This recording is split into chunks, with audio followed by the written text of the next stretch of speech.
Hello everyone, welcome back to our channel. In this video today I'm going to show you how to fix Uber Eats not letting you add your card.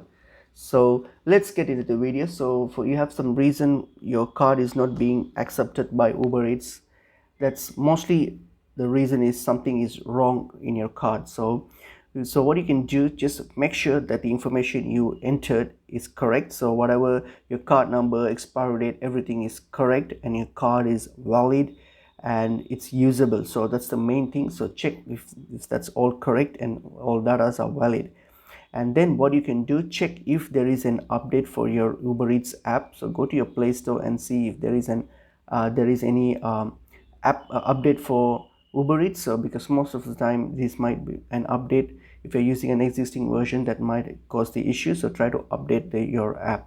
So mostly these should fix up your issue, or else you can also, what you can do, try to use a different card and see if that works.